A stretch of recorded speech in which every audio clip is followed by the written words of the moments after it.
Two black twins died on the same day. Everyone thought it was a tragic coincidence, until a video they never got to show when they were alive was played at the funeral. Subscribe and tell me in the comments what city you're from. The morning air hung heavy with heat, even though the sun hadn't yet broken past the buildings that hemmed in the neighborhood like concrete walls. Daniela Robinson sipped her lukewarm coffee from a paper cup and glanced at the clock on the wall. 6:41 a.m. She had exactly 19 minutes before she had to leave for the hospital. The twins were still asleep upstairs. For now, the house was quiet, peaceful, deceptively so. Her home, a small two-bedroom unit in a worn-out housing complex on the east side of Montgomery, Alabama, bore the marks of care and struggle. The carpets were frayed, the paint chipped around the door frames, and the kitchen light flickered every few seconds. But it was clean, organized, lived in. The couch had faded where she and her children, Talia and Jaden, sat together watching movies. The family photo above the mantel, one of the last taken before her husband was deployed overseas, showed a younger Daniela beaming with hope, holding her infant twins on each arm. She hadn't smiled like that in a long time. Upstairs, Talia stirred first. She was always the first to wake, always eager to get ahead of the day. At 13, she already moved with the assertiveness of someone who didn't trust the world to be fair, so she decided to challenge it. Talia wanted to be a lawyer, a civil rights attorney, like the ones she saw on the news, defending people who looked like her and lived in places like this. Her twin brother, Jaden, was different, quieter. He slept with his face buried under two pillows, immune to the alarms she set. He didn't speak much at school and rarely brought friends home, but he had a camera, a small beat-up Canon his uncle had given him the year before. Jaden had taught himself to use it with the dedication of a craftsman. He filmed everything: cracks in sidewalks, the glint of light off broken glass, the soft movement of tree branches outside their window, and, more recently, things he didn't talk about. They were twins, born 3 minutes apart. Same womb, same home, same school. Yet over the years they had grown into parallel selves, close but never quite overlapping. Talia's confidence was rooted in confrontation, Jaden's in observation. He was the kind of boy who noticed what people tried not to show. At the breakfast table, Talia sat upright, scrolling through her notes for an upcoming presentation. It was part of her school's Youth Voice program, a citywide initiative where top students were selected to present civic research in front of a local government panel. Talia had been chosen to represent her school with a project titled Invisible Lines: Institutional Bias in Education. She had interviewed classmates, teachers, and community members, but what she really wanted was something more: real evidence. That's where Jaden came in. He hadn't agreed to help, not explicitly, but Talia had seen the clips, short, grainy, sometimes blurry, on his editing screen when she walked past his room.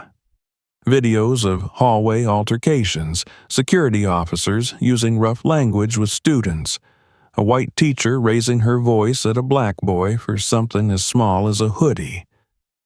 Jaden never published these clips. They were saved on a hard drive, and Talia had noticed he guarded it like a secret. "You don't know what you're asking for," he had muttered one night when she begged to use one for her project. "It's not school stuff, it's bigger." Daniela, unaware of the private tension building between her children, kept her eyes on the immediate, getting to work on time, keeping the lights on and making sure there was dinner on the table. She worked nights in the emergency room at Jackson Hospital, pulling 12-hour shifts, coming home with aching feet and dry eyes. She trusted her children. They were responsible. independent. She thought their quietness was just teenage moodiness, not the weight of something neither of them had yet put into words. The school they attended, Bishop Freeman Charter Academy, was prestigious by local standards: uniforms, test prep, alumni lists. But as one of the few black families whose children attended on scholarship, the Robinsons stood out.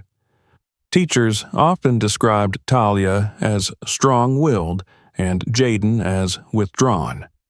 Both terms, Daniela knew, were code. There were things the staff didn't say out loud, but said all the same.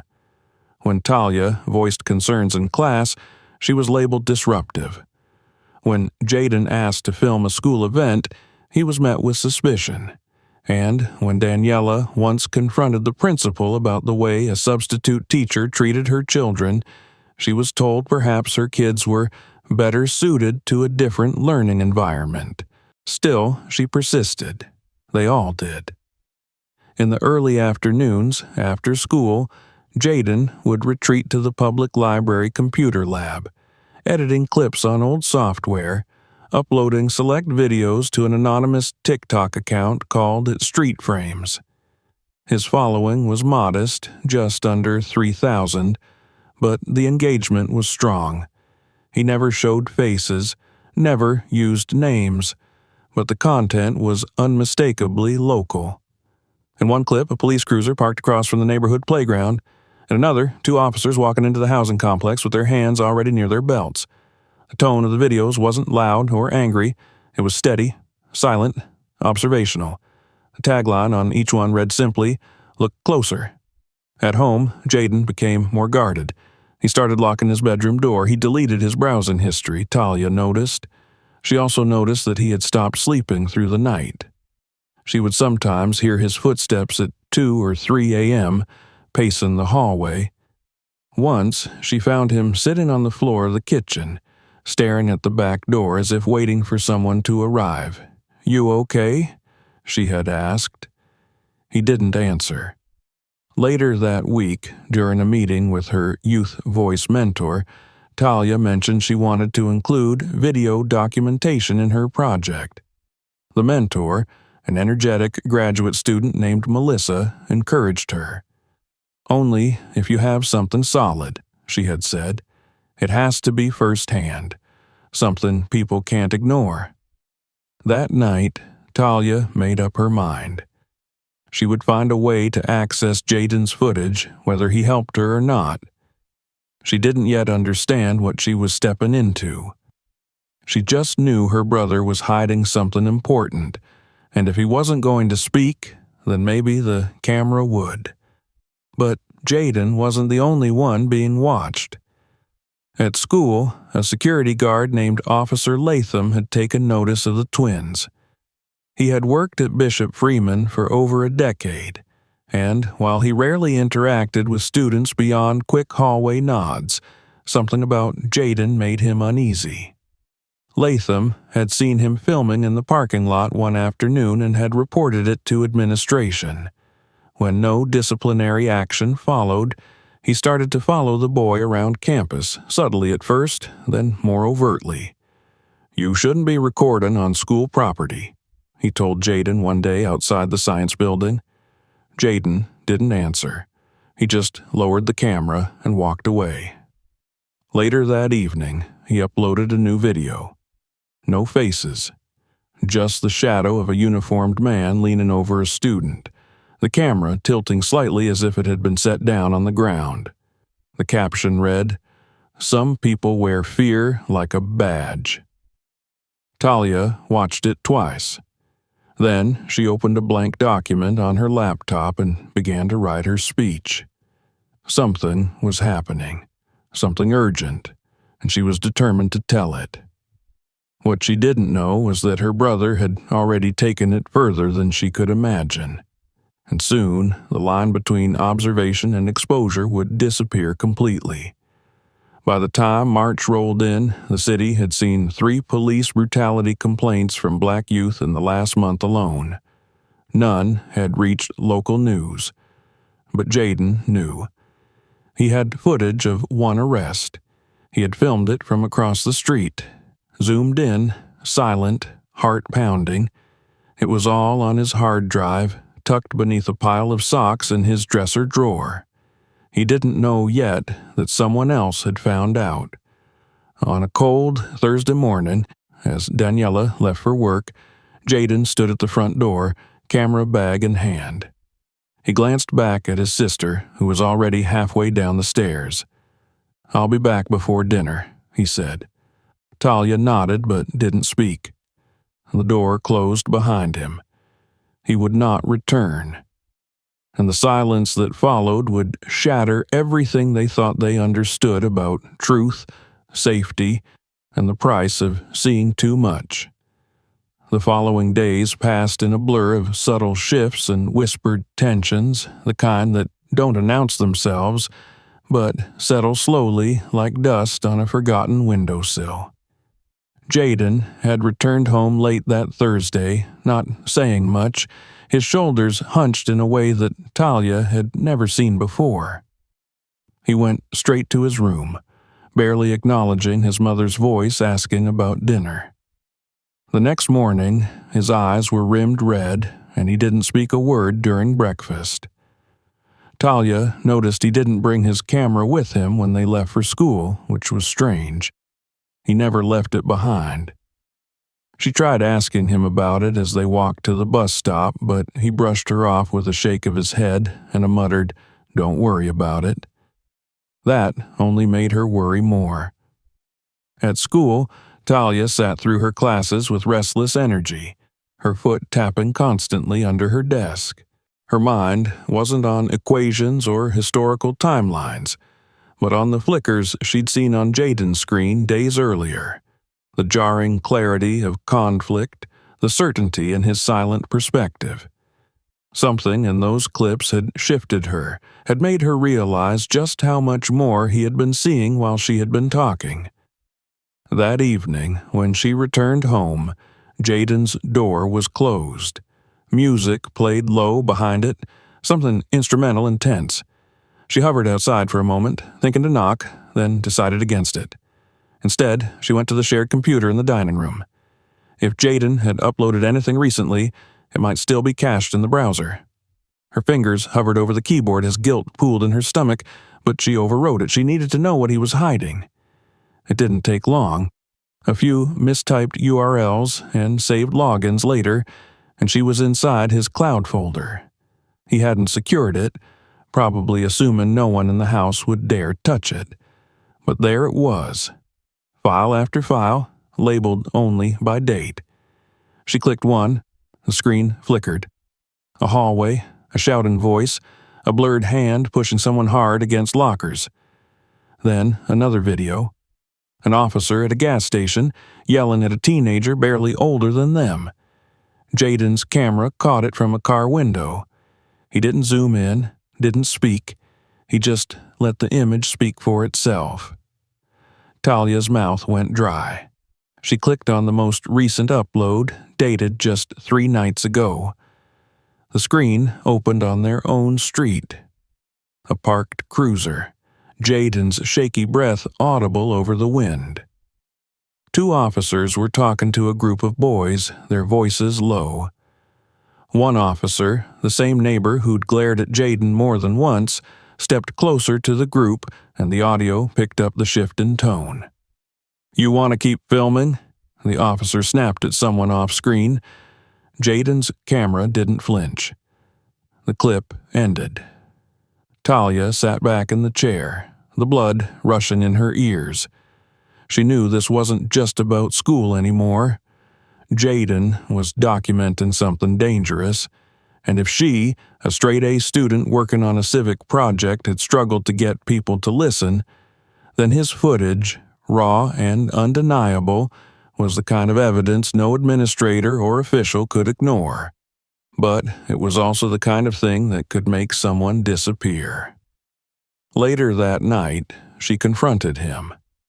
"You're playing with fire," she said, standing in his doorway as he hunched over his desk. The camera was in pieces before him. Lens, battery, data card, like he was preparing it for something final. He didn't look up. "It's already burning." "I saw your files," she admitted. "I saw everything." He finally turned to her, his face hard. "Then you know why I can't stop." "I want to use some of it for my project," she said carefully, watching his face. "No," he said instantly. "But, no," he repeated louder this time. "You don't understand. This isn't just about school anymore. I have names, places, faces.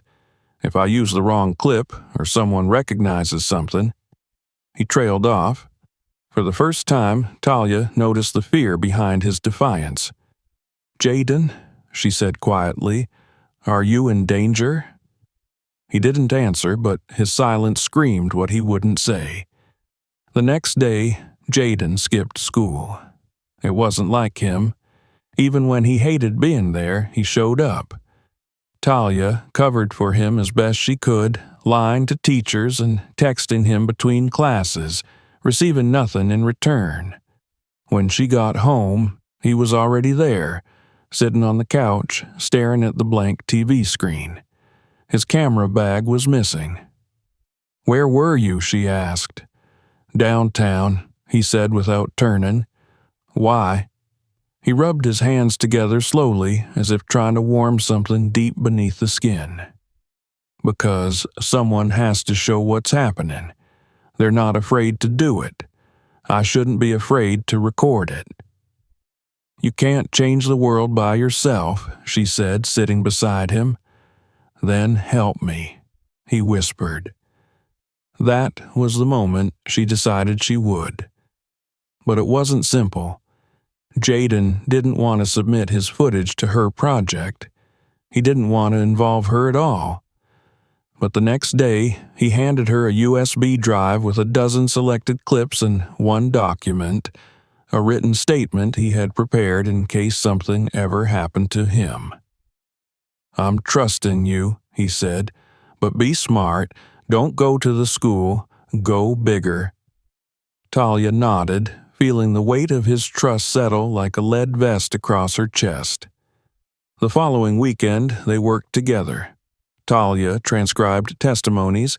Jaden edited the videos. They compiled a portfolio that was stronger than anything the Youth Voice program had ever seen. And then, 3 days before her scheduled presentation, it happened. Jaden came home late again. His shirt was torn, his lip split. He didn't explain. He locked himself in his room, and this time even Talia couldn't get through to him. Daniela, concerned, wanted to call the school, the police, anyone, but Jaden begged her not to. "It'll only make it worse," he said. He stopped sleeping. The bags under his eyes deepened. He jumped at shadows. He carried the camera less and less, like it had become too heavy for him to bear. Talia worried he was unraveling. She tried to reach him, to hold him in place, but he kept slipping through her fingers. Then, on the night of March 15th, he vanished. Daniela called his friends. No one had seen him. She called the school. No leads. By morning, she filed a missing persons report. Police shrugged. "Teenagers run away all the time," they said. But Daniela knew her son, and Talia, who found the empty camera bag under his bed, knew it too. Something had happened. 24 hours later, Jaden's body was found. It was a construction site, fenced off but not secured. He had fallen from the 3rd floor of an unfinished building. The report called it accidental. A misstep, a tragedy. But his camera was missing. His phone was wiped. And his last text, a half-typed message to Talia, read, "If anything..." It stopped there. They buried him 4 days later. Talia didn't cry at the funeral. She sat stone-faced beside her mother, clutching the USB drive in her pocket like a relic. That night, she didn't come down for dinner. Daniela found her in the morning. The note she left was short, her final words quiet. "Don't let them silence us. Let them see." And next to it, her laptop was open. The last file she had uploaded still glowed on the screen. Twin truth, a testimony. Her body was found in the school locker room. They said it was suicide, stress, grief. But Daniela knew better. They had taken her children, and they had thought it would end there. But they didn't know what was coming next. They didn't know what had been left behind. Not just sorrow, evidence. The morning was eerily quiet.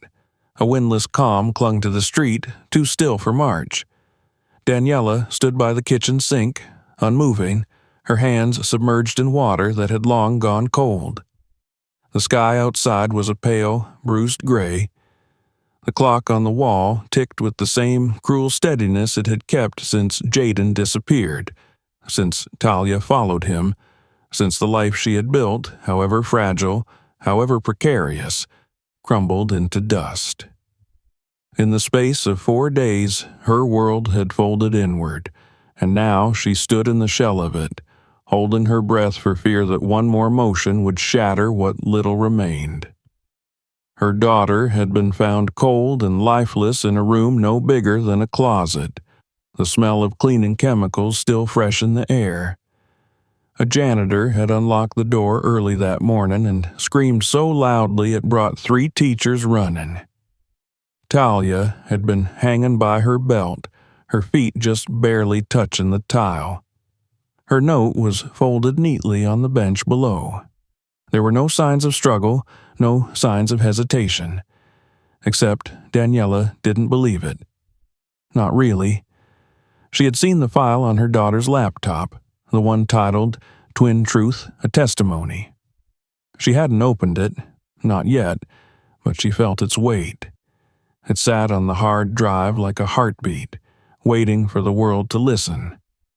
The house, once alive with competing music from upstairs rooms, arguments about cereal, whispered late-night conversations between the twins, was now silent.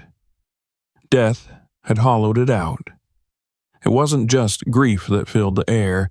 It was something sharper, something with teeth. The suspicion, the rage, the questions. Daniela didn't know how to explain it, but there was something unfinished.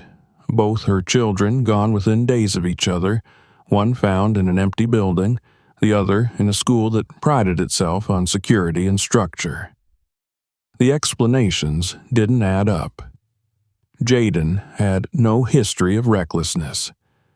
Talia was a fighter, determined, outspoken, relentless. Neither of them had ever expressed the kind of hopelessness the police and administrators were now attributing to them. "It's a coincidence," said the officer who delivered the report. "A tragic one." Daniela had listened to him through numb ears, her eyes never leaving the man's holstered gun. She didn't believe in coincidences anymore. The funeral for Talia and Jaden was set for the following Saturday.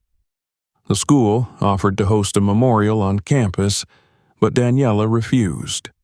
She didn't want a ceremony filled with hollow platitudes from staff who had failed to protect them. Instead, she chose a small Baptist church on the south side, one where her mother used to take the twins for Sunday school. The pastor, Reverend Booker, had known her family since before her husband's deployment. He didn't ask questions.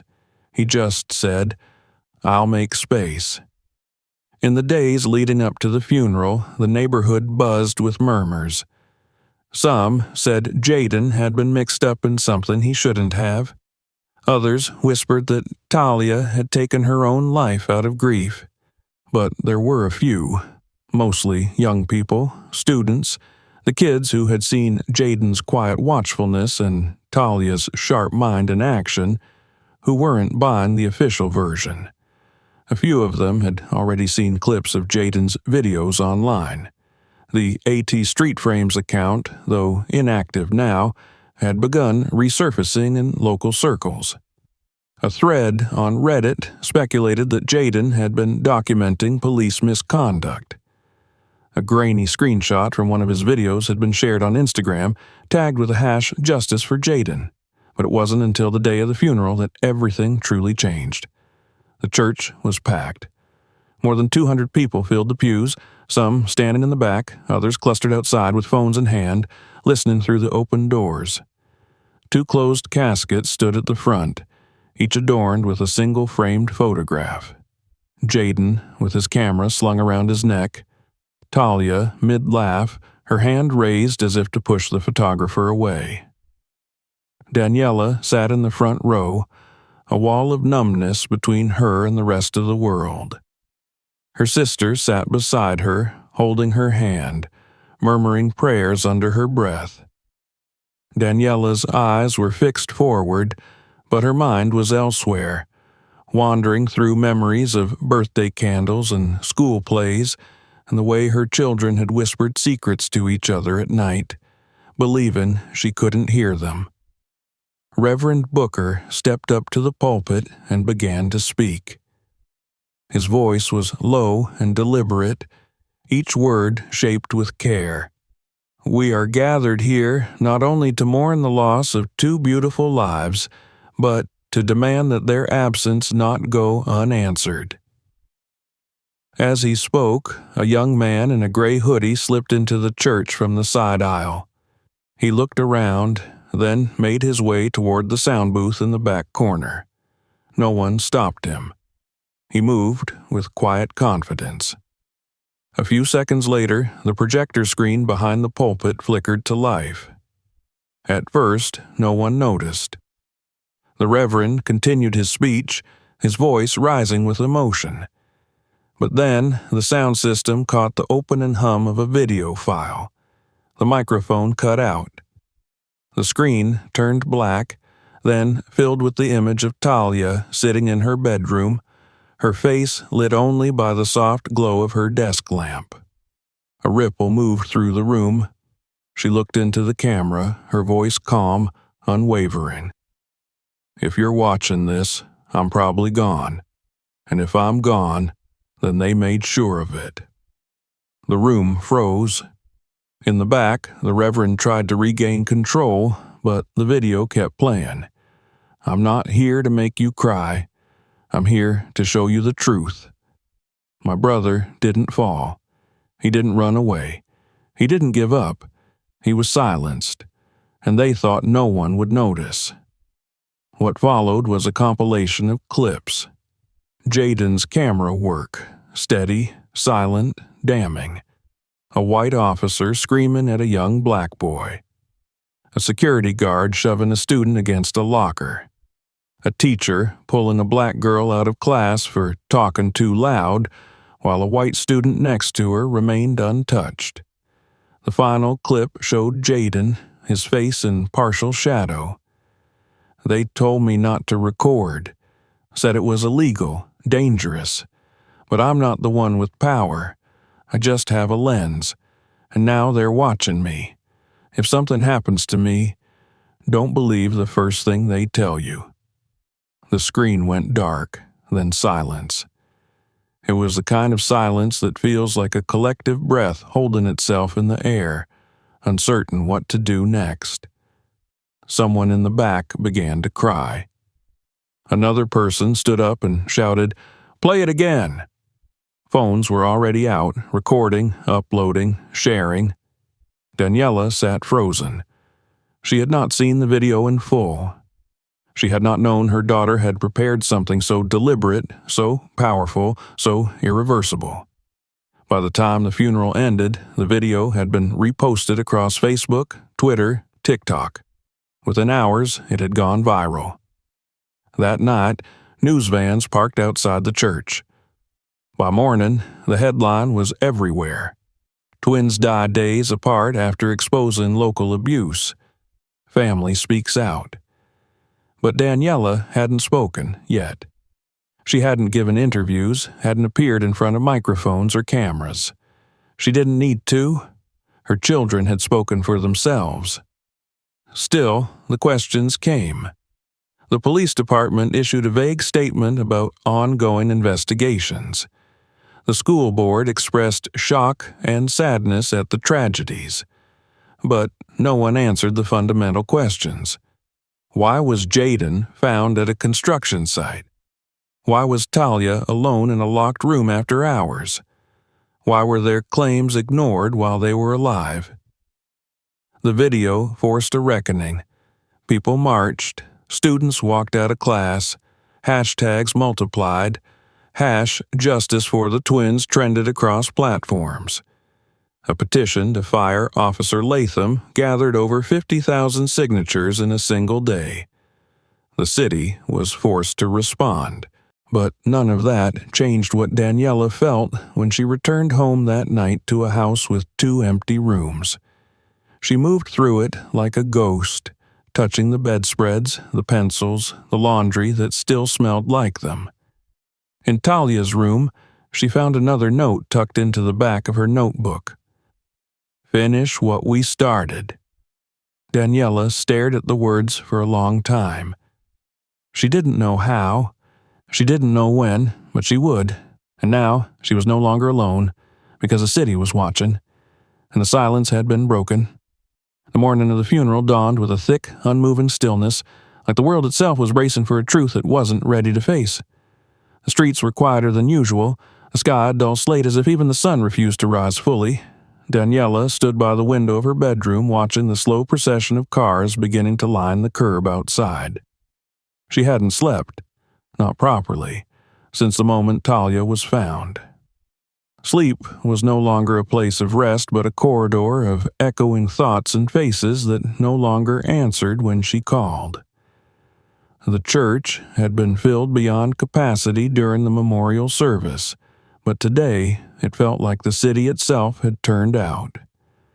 News had spread quickly in the days since the video played during the joint service, and now the funeral for Talia and Jaden was no longer a private affair. It was a statement, a reckoning. The building swelled with mourners, reporters, students, teachers, activists, strangers who had only known the twins through a 3-minute clip but who now held signs bearing their names. Daniela tried to take comfort in the numbers, in the solidarity, in the outrage that burned across social media, but all she felt was hollow. Inside the church, the air was dense with grief. Every breath, every cough, every creak of the wooden pews seemed amplified in the oppressive silence. 2 caskets, simple, identical, too small, rested at the front, draped in white cloth and surrounded by photographs and flowers. The photos were carefully chosen. One of Jaden, with his camera raised, a quiet smile playing at the corner of his lips, another of Talia mid-speech at her 8th grade debate, her eyes alight with purpose. Reverend Booker approached Daniela quietly. His usual warmth had been replaced with a subdued solemnity, not out of indifference, but because he knew there were no words large enough to fill the space her children had left behind. She gave him a slight nod. He understood. He stepped up to the pulpit and waited for the room to still. "We come together today," he began, his voice low and resolute, "not only to lay to rest 2 beautiful, brilliant children of God, but to confront a world that allowed this to happen. We are not here simply to mourn. We are here to remember, to reckon, to rise." The crowd responded with murmurs, some with tears, others with fists clenched in their laps. Daniela sat in the front row, her hands folded tightly over her knees. She didn't want to cry. Not yet. She needed to hold herself together long enough to see this through. Behind her, a group of students from the twins' school sat in matching sweatshirts bearing the logo of the Youth Voice program. Melissa, Talia's mentor, sat among them, her face pale, her expression stunned. She hadn't spoken publicly since the video surfaced, but her presence said enough. In the row beside them, a few teachers sat stiffly, their eyes darting to the cameras stationed discreetly at the back of the sanctuary. The administration had sent a representative, though none of the attendees seemed eager to point them out. Outside, the overflow crowd stood around makeshift speakers and a live screen transmitting the service. Candles were passed from hand to hand. Murals of the twins had already begun appearing on brick walls in neighborhoods across the city, their faces painted in vibrant colors beneath words like truth, resistance, and "they saw what we refused to." Halfway through the service, a commotion stirred near the entrance. A young man, barely older than Talia, entered the church, clutching something to his chest. He whispered to an usher, who looked unsure before ultimately nodding and allowing him through. The boy made his way up the side aisle and approached the pulpit, where Reverend Booker paused mid-sentence. The boy turned to the congregation, his hands trembling. "My name is Rashad," he said. "I was friends with Jaden. I wasn't going to say anything, but I can't be quiet anymore." He looked at Daniela, then down at the object in his hands, a black camera scuffed at the edges, familiar and worn. "This is Jaden's," he said, his voice shaking. "He gave it to me the day before he disappeared. Said if anything happened to him, I should give it to someone who'd know what to do." A gasp rippled through the crowd. Daniela stood before she even realized she had moved. Her heart thundered as Rashad walked it to her, placing it gently in her hands like a sacred object. It was heavier than she remembered, not just in weight, but in what it now represented. Reverend Booker placed a hand on her shoulder. "Would you like to say something?" he asked softly. She hesitated. For days she had refused interviews, avoided microphones, turned her face from every lens. But now, with her son's camera in her hands and her daughter's last words echoing in her mind, she stepped forward. She stood at the pulpit and looked out at the sea of eyes, many of them still damp with tears. She didn't need notes. Everything she needed to say was carved into her bones. "My children were not perfect," she began. "They were teenagers. They were loud, stubborn, curious. But they were brave. So much braver than I ever taught them to be." She paused, the silence hanging, then breaking under her next words. "They believed in truth. They believed in the power of telling it, even when it was dangerous. Even when it cost them everything. Jaden documented injustice because he knew silence was a kind of death. Talia spoke out because she knew fear only wins when we stop talking." She held up the camera. "This is how they fought back. With this. Not with weapons, not with hate, but with evidence." She let the silence breathe before continuing. "And now, I ask all of you, what are we going to do with what they left behind?" Someone in the crowd whispered, "Amen." Another said, "Say that." Daniela's voice steadied. "They were not lost to tragedy. They were taken by a system that punishes truth-tellers. They are gone, but they are not silent. Not anymore. We have their words, their work, their message, and we are going to make sure it is seen." The applause didn't erupt. It built, slowly, steadily, like a storm gathering from a single raindrop. People rose to their feet. Outside, the crowd mirrored the movement, their candles held aloft in tribute. After the final prayers were said and the caskets were carried out, Daniela stood beside the gravesites, watching as her children were lowered into the earth. She felt like she was watching herself be buried with them, but as the dirt was gently scattered over their coffins, she looked down at the camera still clutched in her hands and knew that a part of them was still speaking. Later that evening, back at home, Daniela sat in Talia's room. The walls were still covered with photos and affirmations, drawings of future plans, college names written in marker. She placed Jaden's camera on the desk, then reached for Talia's laptop and powered it on. She opened the file titled "Twin Truth, A Testimony Again," but this time she let it play from beginning to end.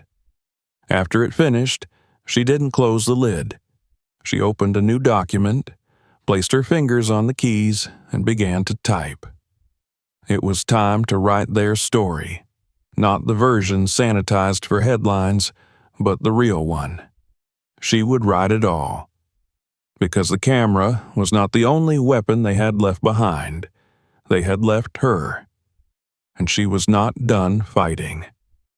The days that followed the funeral blurred into a surreal stream of voices, messages, headlines, and noise. Daniela had never experienced anything like it. One moment she was lowering her children into the ground. The next, her phone was vibrating non-stop with interview requests, condolences from strangers, legal inquiries, and news alerts pinging her children's names across the country. At first, she tried to ignore it, tried to keep herself anchored in the simple, tactile realities of home. Washing a dish, folding a blanket, touching the doorknobs that still held their fingerprints. But reality was no longer confined to the walls of her house. It had spilled out into the streets, the screens, the conversations of millions, and it carried Jaden and Talia with it. The video they had left behind had taken on a life of its own. In the first 48 hours after it played during the funeral service, it was shared over 4 million times. Hashtags like #Justice for the twins, #Say their names, and #CamerasDonTLi dominated social media. People didn't just watch it, they responded. Young people, especially, recognized something raw and undeniable in the footage. The stillness of Jaden's gaze behind the lens, the quiet fury in Talia's words, the unmistakable truth woven into every frame. Daniela watched the phenomenon from the sidelines at first, her grief too fresh, too thick to allow participation. But everywhere she went, their names followed. A mural appeared 3 blocks from her house. Talia painted with her hand raised, Jaden holding a camera that glowed gold against a background of night. Flowers, letters, and candles appeared outside Bishop Freeman Academy, the same school that had failed to protect them. One morning, she opened her front door to find a group of students kneeling on the lawn in silence, each holding a poster with the twins' faces. They didn't ring the bell or say a word. They stayed for 17 minutes, one for each year Jaden and Talia had lived. Then they stood, nodded at her, and left without a sound. The city could no longer pretend it hadn't heard them. A week after the funeral, Daniela sat in front of a local journalist for the first time. The woman, mid-30s and sharp-eyed, had reached out 3 times before Daniela agreed. Her name was Rena Moss, and she had a reputation for investigative work that dug under headlines.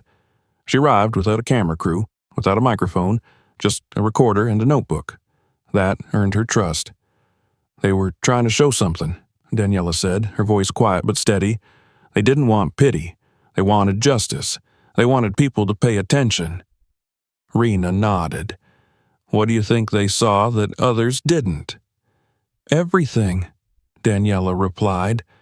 Everything we've been taught to ignore. The interview aired online and was excerpted on national broadcasts the following day.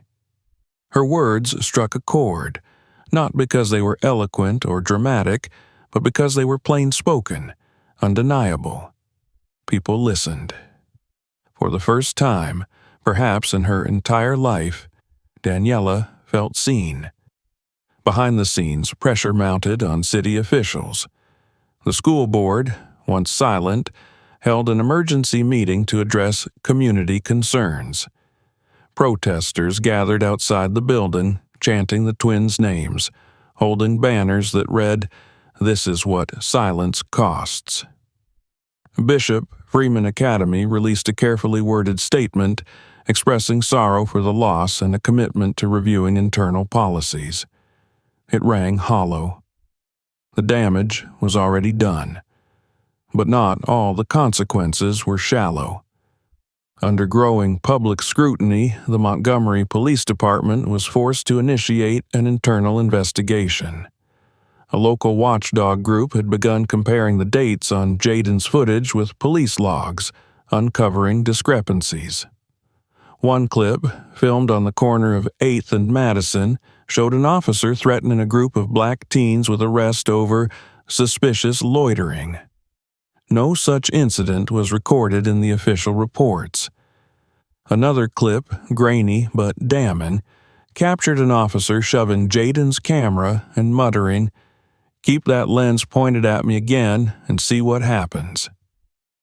That officer, later identified as Derek Latham, had a record of prior complaints that had never led to disciplinary action. Now, he was suspended pending review. At the same time, new voices emerged. Former students, parents, even a few teachers from Bishop Freeman, who admitted, anonymously at first, that the environment had long been toxic for students of color. They spoke of different expectations, uneven punishment, microaggressions from faculty, and a culture that dismissed complaints as exaggerations. These stories didn't carry the weight of video, but together they formed a chorus, and the country listened. Daniela, though not used to the spotlight, became a reluctant symbol of something much larger. Invitations poured in. School boards wanted her input. Nonprofits offered platforms. Even a cable news network requested a feature documentary. She turned most of them down. But she agreed to speak at a youth-led town hall, organized by the very same Youth Voice program that Talia had once dreamed of presenting at. The event was held in a city auditorium that seated 500. It was filled within minutes. Students, parents, teachers, journalists, all came to hear the woman whose children had turned a city upside down with a camera and a testimony. Daniela took the stage without notes. She wore one of Talia's old bracelets, the beaded one with the words "Be Loud" spelled out in tiny silver letters. "My kids didn't die because they were weak," she began. "They died because they were strong. Too strong for a system that couldn't bear to be seen clearly." The audience was silent. I won't pretend to understand all the reasons this happened, but I know what I've learned, and I know what I've lost, and I know what I've found since. She paused. I've found that truth spreads like fire when you stop trying to smother it. They rose to their feet before she finished speaking. In the following weeks, the City Council introduced a resolution to mandate body cameras for all school security staff and to review the police department's youth engagement policies. A local attorney announced plans to file a civil suit on behalf of the Robinson family. National civil rights organizations expressed support. But not everyone was celebrating. Online backlash swirled in the shadows. Conspiracy theories, accusations that the video was staged, questions about Jaden's editing. Some claimed the twins had fabricated their footage for attention. Others called Daniela an opportunist. Threatening letters arrived unsigned. She changed her phone number and stopped reading comments. But one afternoon, while sorting through a stack of mail, she found an envelope with no return address. Inside was a handwritten note. "They made me delete my footage too. I saw what they did. I'm sorry, I was too scared to speak then, but I won't stay silent now." There was no signature, but the handwriting was careful.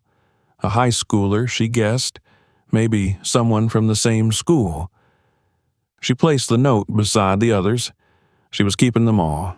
Every letter, every voice that reached out, every message that bore witness. They were evidence, too. Late at night, when the world quieted, she often returned to Jaden's camera. She kept it on her desk now, plugged into her laptop. There were still clips she hadn't watched, and she wasn't sure she ever would. But sometimes she opened one just to hear his breath behind the lens, just to remember the way he saw the world. Talia's laptop was there too. Her folders, her essays, her outlines for speeches she would never give. Daniela had started compiling them, turning them into something coherent. A book, maybe, a curriculum, something for the next generation to use. Because the virus of truth her children had unleashed was still spreading. Not all viruses are sickness. Some are survival. By early April, spring had crept softly into the city, disguising its arrival with warm rains and the first green leaves curling at the tips of the branches outside Daniela's window. Flowers bloomed along the cracked sidewalks. Children's laughter once again echoed through the alleys, and everything on the surface appeared to move forward. But inside the Robinson house, time still moved slowly, carefully, as if afraid to disturb the weight that hung in every room. Daniela had grown used to silence. Not the silence of peace, but the silence of aftermath, the kind that settles after sirens fade and cameras stop flashing. The world around her seemed louder than ever. The momentum sparked by the twins' story had not died. If anything, it had multiplied, becoming more than just a headline or a fleeting cause. It had become a movement. Their names were etched into signs held at marches in cities she'd never visited. Jaden's image, captured mid-frame behind his lens, appeared on buttons, T-shirts, and digital posters. Talia's words were quoted in speeches by student councils and nonprofit leaders. It would have overwhelmed her had it not been for the stillness of her home, her last sanctuary. She had stopped opening her email. Her inbox had turned into a storm of voices, some genuine, some opportunistic, and some vicious. Instead, she poured her energy into the only thing that still felt real, the preservation of her children's memory, but not as relics, not as saints or symbols, as human beings. She wanted the world to remember who they truly were. Talia's too loud laugh at dinner, Jaden's gentle way of lining his shoes by the door, the way they argued over music and homework and who got the bathroom first in the morning. They weren't just martyrs, they were children. She began writing. At first, it was just notes, scraps of memory jotted down in a spiral notebook she found in Jaden's desk drawer. She wrote about his camera, about the way he always sat at the edge of a room, watching. About Talia's hunger for attention, not because she craved praise, but because she wanted to be heard. Then the notes turned into paragraphs, the paragraphs into pages. She would write late into the night, long after the lights in her neighbors' homes had gone out, long after the television anchors had finished their closing remarks. Sometimes she cried while writing. Sometimes she laughed. But always she wrote with purpose. It was a form of resistance. She began calling the project Their Lens, not only in reference to Jaden's camera, but to the way both of her children had seen the world, with urgency, with clarity, with hope. She didn't want to sanitize their story for public consumption. She didn't want it polished or softened for comfort. She wanted it to be messy, raw, and real. The truth they had fought for deserved nothing less. She shared early drafts with a small circle of trusted people. Rena Moss, the journalist who had first earned her confidence. Melissa, Talia's youth voice mentor, and Mr. Carver, an English teacher at Bishop Freeman, who had quietly reached out with a letter that began, "I failed your daughter, and I want to help make that right." Each of them responded with care, offering feedback, encouragement, and help navigating the publishing world that had suddenly opened its doors to Daniela. But even as she worked on the book, the legal battle loomed closer. The civil suit against the school district and the police department was being prepared with the support of the Equal Justice Foundation. Daniela had been hesitant at first. She didn't want revenge. But the more she saw the footage Jaden had collected, more than 60 hours of clips, some of which even she hadn't dared to view, the more she understood the full extent of what he had tried to expose, and how little the world had done to stop it. Depositions began. Lawyers requested interviews. Internal records were subpoenaed. One by one, truths that had long been buried started to surface. Officer Derek Latham, suspended shortly after the funeral, was revealed to have been the subject of 8 previous complaints, all quietly closed without consequence. The school's disciplinary data showed a pattern of disproportionately harsh punishments for black students, even when controlling for identical offenses. Emails uncovered during the investigation revealed administrators joking about Talia's activist complex and referring to Jaden as that kid with the camera. These revelations made headlines of their own. Daniela read each article with a strange mixture of grief and grim satisfaction. Her children had known the truth all along. Now, finally, others were being forced to see it too. But the most unexpected moment came not from a courtroom or a press release, but from her mailbox.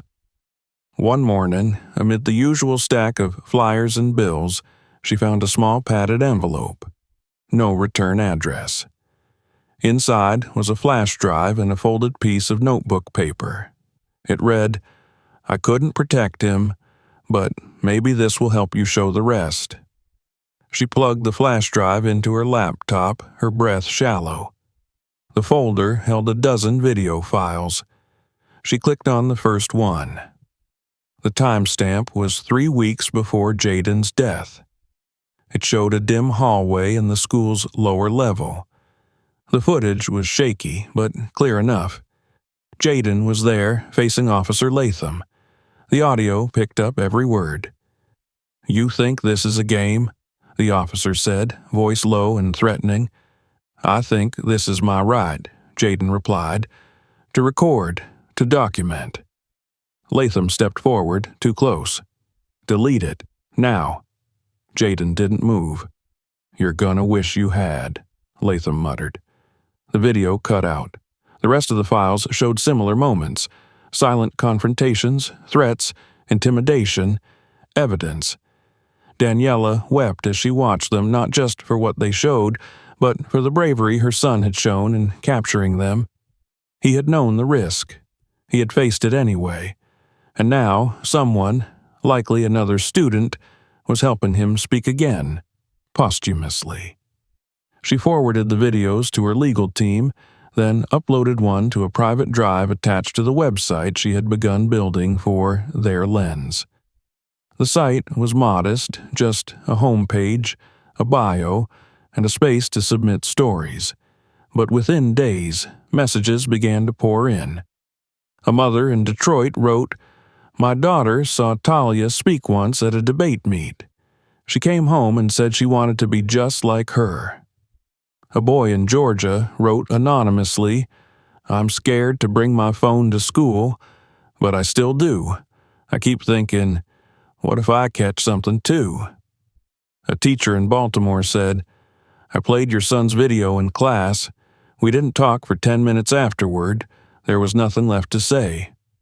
Each story added weight. Not a burden, but ballast. Something steadying. Something real. One night, as she was sorting submissions, Daniela paused and opened a voice memo app on her phone. She had begun recording herself sometimes, rambling thoughts, stories, things she didn't want to forget. She pressed record and whispered, "You're still here. I know it. And I'm not done yet." Then she placed the phone beside Jaden's camera, which still sat on the desk. A relic, a weapon, a reminder. There were still battles ahead. The lawsuit would take months, maybe years. The school district had already hired high-profile attorneys. The police union issued statements questioning the legitimacy of the footage. The state education board began reviewing the charter of Bishop Freeman Academy. There would be politics, resistance, denial. But Daniela was not afraid anymore. She had her children's memory, she had their voices, and she had the truth. And truth, once spoken, does not go quiet again. It had been nearly a year. The seasons had cycled through their slow, deliberate transformations, from the heavy rains of spring to the smothering heat of summer, the burnt oranges of autumn to the soft gray slush of winter. And now, once again, the early buds of April emerged, uncertain but insistent. The world moved on, as it always did. But for Daniela Robinson, time didn't march forward anymore. It unfolded in quiet revolutions, the kind you could only measure by the way a house began to breathe again, by the soft hum of life returning to corners once silent. The Robinson home was no longer a mausoleum. It would never be what it was, not truly, but it had changed, slowly, patiently. It had learned how to hold light again. There were still mornings when Daniela opened her eyes and forgot, just for a second, that they were gone. The illusion lasted only a breath, sometimes less, but it was long enough to hurt. And yet, she no longer feared that pain. She welcomed it. It reminded her of who she was. It reminded her of who they had been. Jaden and Talia were still everywhere. Their photos remained in the hallway, not staged or perfectly aligned, but real, goofy, unfiltered snapshots of childhood. Ice cream-smeared faces, paint-stained fingers, the two of them laughing so hard one of them had fallen out of frame. Their rooms, once preserved like shrines, had been gently transformed. Talia's desk was now Daniela's writing space.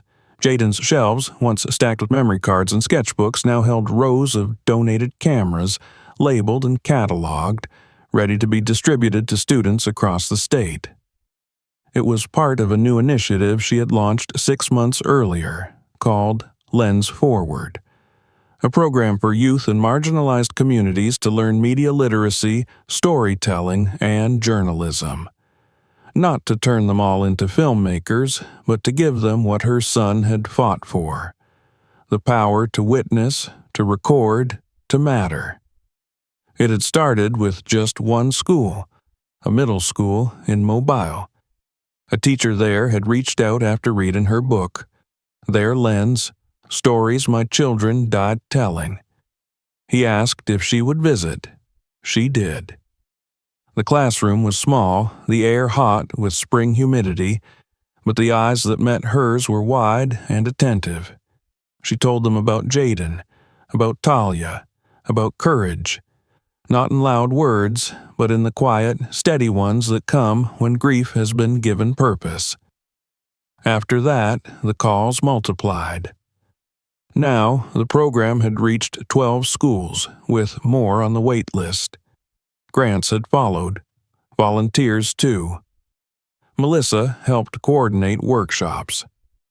Rena Moss produced a short film about the movement, which was shortlisted for a National Journalism Award, and Mr. Carver had left Bishop Freeman and now worked full-time developing curriculum for Lens Forward, dedicating himself to building classrooms where students didn't have to fight to be heard. But the greatest change had not come through institutions or headlines. It came in the form of a tree. On the first anniversary of the twins' funeral, Daniela had gathered a small group of friends, former classmates, and community members in her backyard. The garden had once been overgrown and forgotten, but over the past year, she had tended it with the same care she had once given to bedtime stories and lunchbox notes. She cleared the weeds, restored the soil, and carved out a circle in the center. There, she planted a tree. Not just any tree. A tall, strong red oak, one known for its longevity, its resistance to storms, its roots that dig deep and hold. She named it the Witness. Beneath it, a small stone plaque read, Talia and Jaden Robinson. Truth never dies, it takes root. As she dug the hole and lowered the sapling into the earth, she felt something shift. Not release, not closure. She didn't believe in those words anymore, but she felt continuity. That was enough. After the planting, the guests gathered in folding chairs. A student from the Lens Forward program read a poem he had written, inspired by Jaden's footage. Another shared a speech they had given in their own school, citing Talia's advocacy as their starting point. Daniela listened, tears running freely, not from sadness, but from awe. These weren't echoes, these were new voices, and they weren't whispering, they were shouting. Later that evening, she sat beneath the new tree, barefoot in the grass, and opened her laptop. She hadn't checked the site submissions in a few days. The inbox was full. She scrolled slowly, reading notes from teenagers, mothers, teachers, a retired police officer who admitted he'd looked the other way too many times. Each message was a seed. Not all would grow, but some would, and that, she now believed, was how change happened. Her phone buzzed beside her. It was a text from Rashad, the boy who had brought Jaden's camera to the funeral. He had graduated and gotten a scholarship to study digital media at Howard University. He was building a documentary project inspired by Jaden's life. The message simply said, "Starting filming tomorrow." Just wanted to say thank you. I wouldn't be doing this if not for him. She smiled. Daniela closed the laptop and looked up.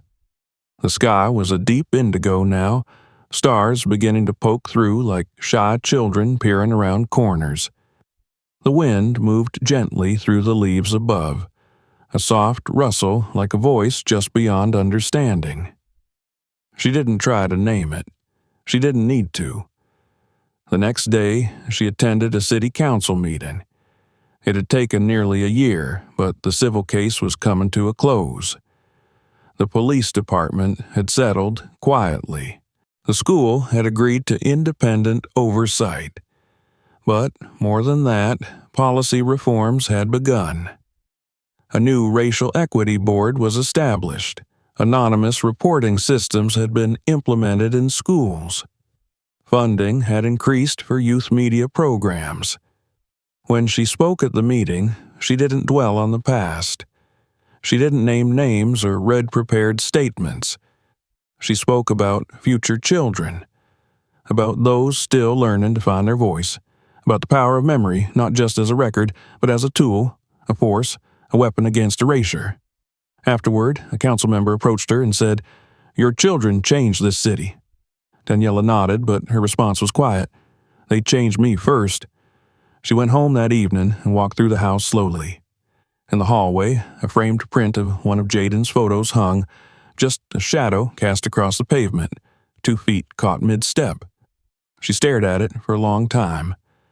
It was simple, imperfect, but it had perspective.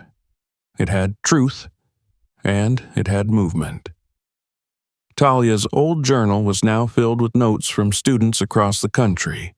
Each time Daniela visited a school, she brought it with her, asking one person to write something inside, a reflection, a dream, a question.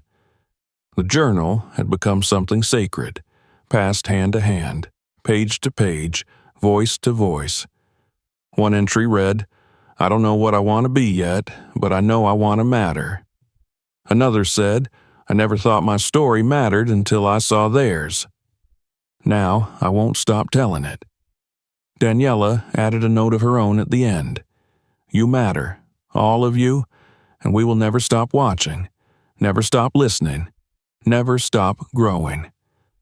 She closed the journal, placed it beside Jaden's camera and Talia's bracelet, and turned off the light. The house didn't feel empty. It felt alive. Outside, the oak tree swayed, its roots stretching deeper into the soil. And somewhere in the distance, on a sidewalk, in a classroom, behind a lens, a child raised their voice for the first time and was heard. If this story moved you, don't forget to subscribe for more powerful true stories. Make sure to watch the next video to see how far the fight for truth can go. And please, share this video, because some stories deserve to be heard by everyone.